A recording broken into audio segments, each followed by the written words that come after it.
Oi pessoal, meu nome é Pamela, eu sou aluna da Uninter e estou cursando o último semestre de História. Essa videoaula é para a disciplina de estágio supervisionado do meu curso. E em função do coronavírus, as escolas estão temporariamente fechadas e a Uninter tem buscado da melhor forma dar continuidade às nossas atividades. Então, como prática para a disciplina de estágio, eu vim gravar essa videoaula sobre a Idade Média e o sistema feudal.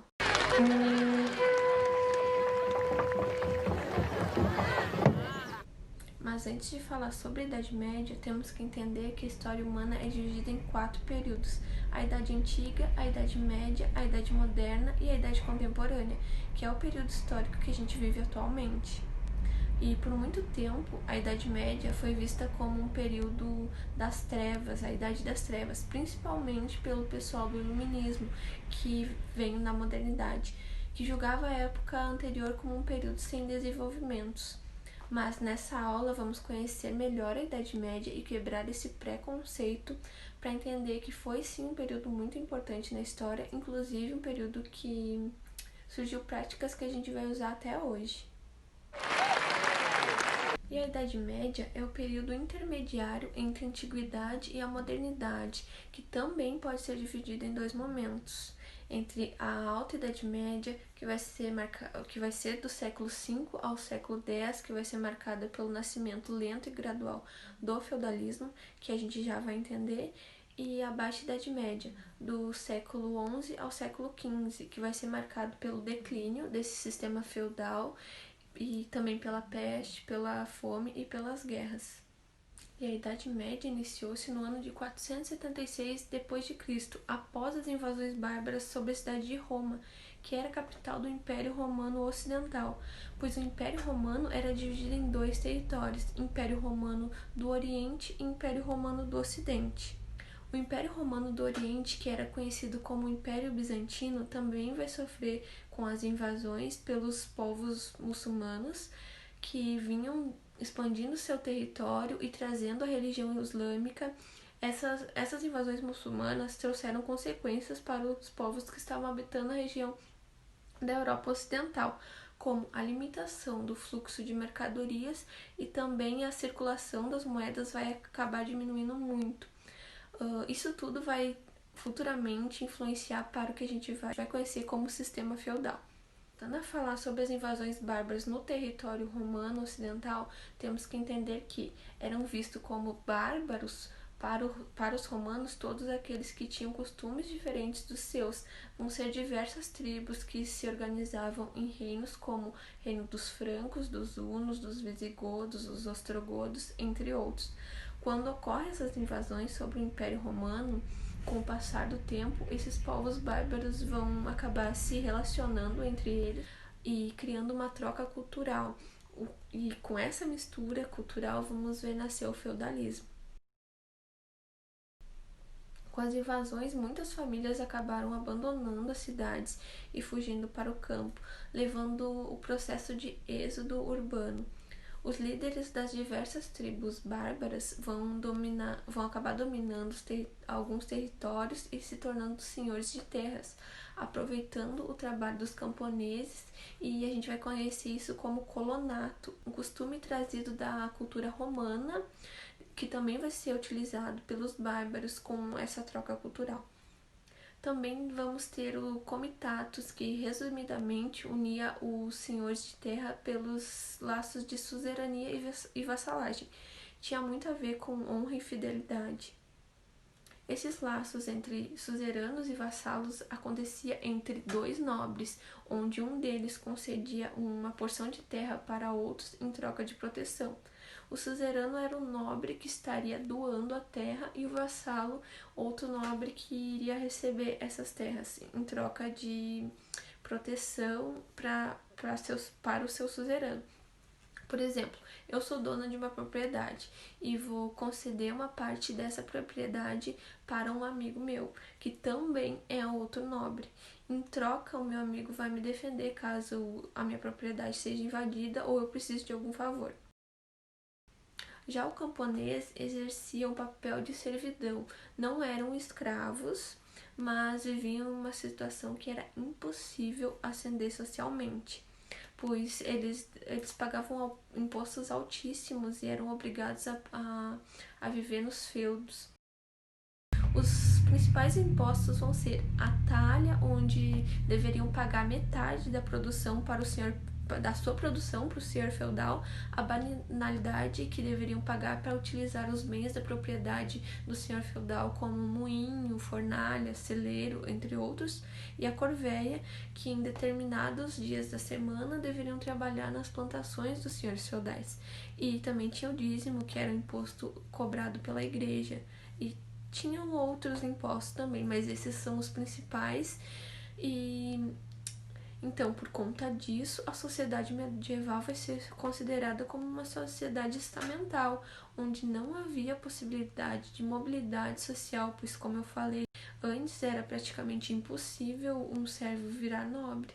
A outra classificação social importantíssima desse período era o clero, que era formado pelos membros da igreja, e a igreja naquela época era soberana. O papa era superior aos reis e detinham de privilégios como a isenção de impostos, e eles eram ligados diretamente com a política.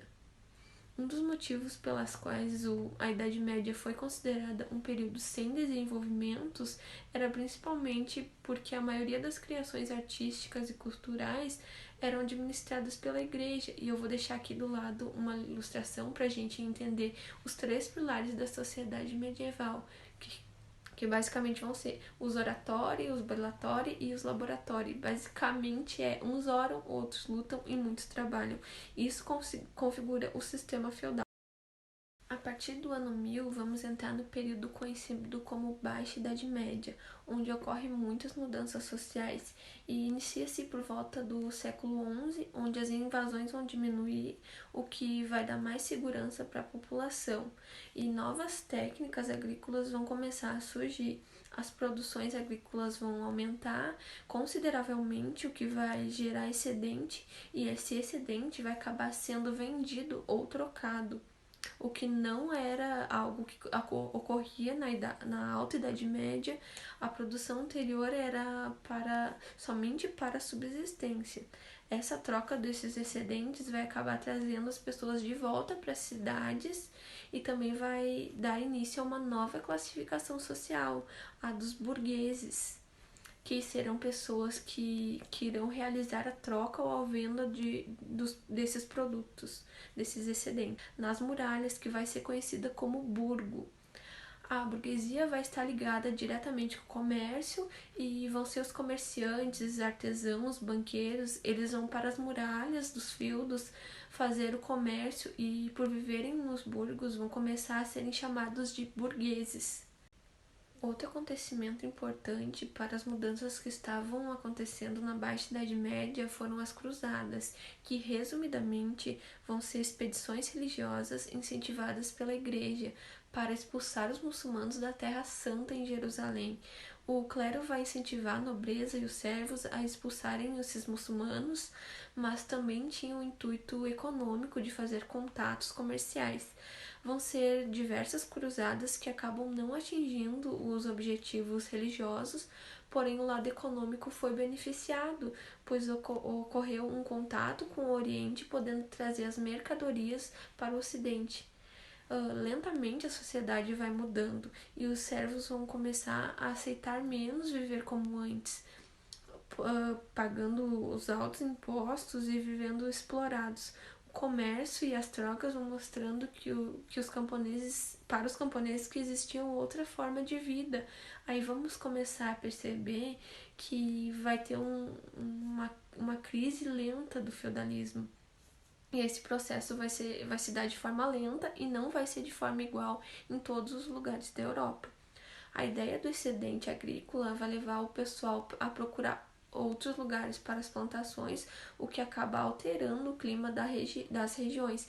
Eles vão encarar períodos longos de seca, períodos longos de chuva, e isso vai prejudicar as plantações, levando muita gente a morrer de fome.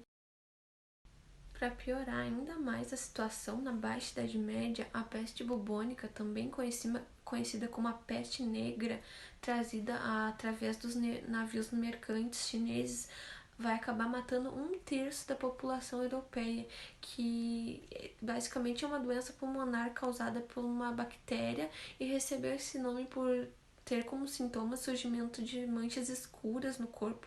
Eu vou deixar aqui do lado as ilustrações, inclusive a peste negra é bem conhecida pelas roupas que os médicos usavam para tratar os infectados, com aquelas máscaras de bico enorme, roupas de couro, e por dentro dos bicos das máscaras eram preenchidos com ervas aromáticas, porque eles acreditavam que a peste era causada por agentes presentes no ar, mas hoje em dia a gente sabe que era transmitida por meio da picada da pulga do rato e de outros roedores que na época acabavam vindo junto com as embarcações.